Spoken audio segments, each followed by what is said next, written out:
A year after the deadly rallies in Charlottesville, white nationalists tried to commemorate the occasion by going for round 2 this weekend. But in both Washington, D.C. and Virginia, counter-protestors and police officers far outnumbered them. 1 year after Charlottesville, a very different scene here in the nation's capital. Legions of counter-protestors swarmed the city, united against the right. I think this is the chance we have to really show that we as a nation are against racism, bigotry, and hatred. Some of them masking up for a possible street fight, but Unite the Right, the group that organized that violent Tiki Torch March in Charlottesville 1 year ago, failed to gather significant numbers of marchers this year. There were a lot of people who were at last year's rally who are very scared this year. They felt like last year they came to express their point of view. They were attacked, and when they fought back, they were overly prosecuted. Fewer than 24 of them turned up on the day. As they boarded the subway to ride into town, their police escorts forced them to leave their flagpoles behind, lest they be used as cudgels. When they emerged in D.C., a big crowd was there to greet them, and not in a friendly way. This massive crowd is all people who are either counter-protestors or police, and they far outnumber the protesters themselves. In Charlottesville overnight, a much more peaceful scene than last year. 4 people were arrested, but no fights among the protesters. The mother of Heather Heyer, the woman killed last year, spoke out. My daughter had a mission, and it's my job to complete that mission. Meanwhile, CBS just did some polling to gauge race relations in the U.S. 1 year after Charlottesville. 61% of Americans say things have gotten worse in the past year, and only 41% approve of President Trump's handling of race. 58% of Americans say that they are not satisfied. But just like everything else in American politics, this breaks sharply along party lines. 83% of Republicans say they are happy with Trump's handling of race. Only 10% of Democrats feel the same way. Let's get some insight now, and for that we turn to our panel. Jeannie Zaino is here because it's a Monday. She's a professor of political science at Iona College and also a senior advisor at the consulting firm Applied Technomics. Welcome. On the other side of the table is Dominic Carter. He's here because it's day ending in Y. Dominic is a political journalist and author. Guys, welcome to you both. First of all, I'm curious, the reactions to the lack of turnout for the Unite the Right this weekend and how much they were dwarfed by the counter-protesters, Jeannie. I suppose that's enough to make us feel good about this weekend, certainly better than a year ago, but I mean, what's your takeaway from it? Is it a positive or is it a positive but?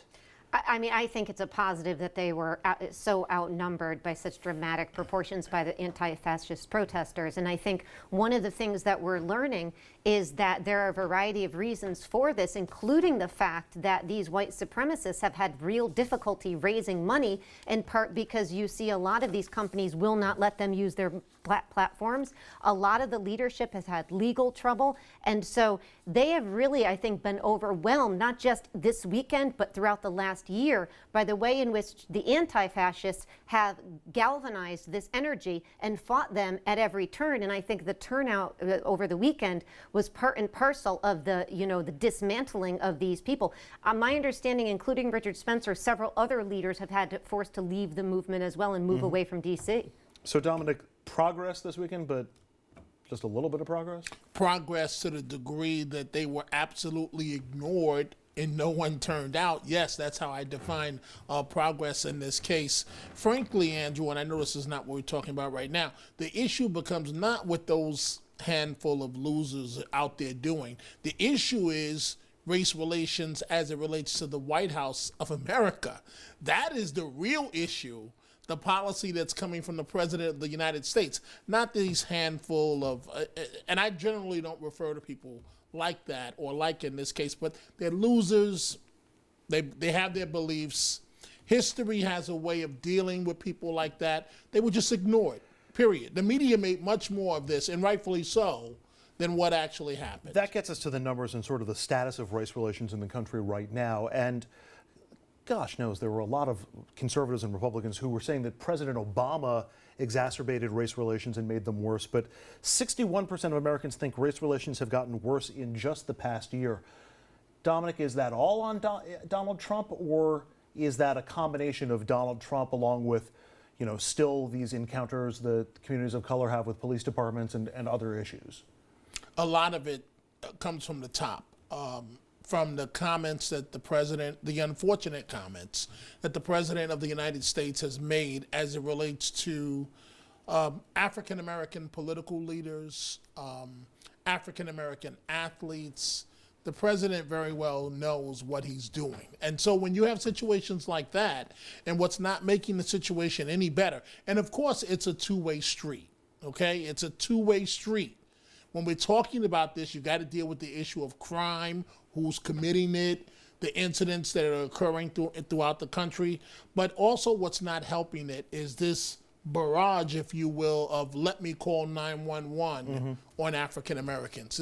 It's really not making the situation any better. And Jeannie, 83% of Republicans say they're happy with President Trump's handling of race. That seems like, we know that it's becoming a self-selecting group, that a lot of people who are unhappy with the president are leaving the Republican Party. But it just seems on its face pretty obvious that race relations are not better than they were a year ago. And we also heard from Laura Ingraham last week about immigrants, saying it was changing the face of America. And there seems to be an undercurrent of that in some of the Republican support for President Trump on race here as well. The 83% seems surprisingly high to me. I'm so glad you said that, because I couldn't agree more. The 83%, you can't find 83% of people in either party who agree on anything.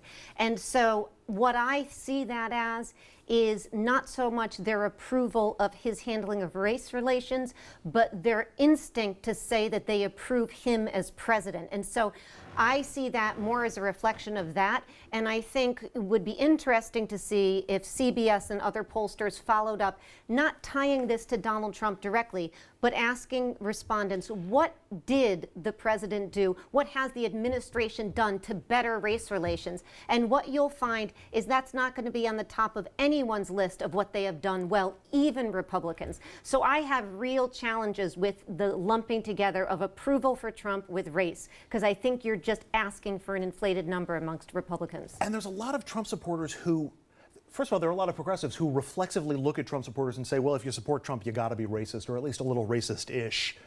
But then you get a poll number like that, Dominic, and that's, I mean, it's hard not to go there. It's hard not to say that they are, at the very least, enabling racism with their support of the president. Well, when I see the 83% number, it's all in the eyes of the beholder. So I really believe this, that many Americans define race relations as good if there are no protests in their neighborhood or any noise from African American leaders. So the eyes of the beholder, they feel in some cases, in many of those cases, well, race relations are good.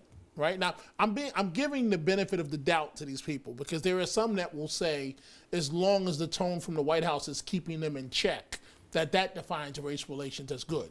But if you talk to any African American, any Latino, any minority, I think that you'll see just the opposite in terms of the numbers, that they will tell you that race relations are close to being at an all-time low. All right, well, let's take a quick break. When we come back, you remember when Donald Trump said he's only going to hire the best people? Ha, ha, ha, ha, ha, ha, ha. Omarosa, everybody. Now he's calling her a lowlife. She's calling him a racist. She's got tapes of Trump and of John Kelly, and it happened in the Situation Room. As the White House turns, the Daily Soap Opera next.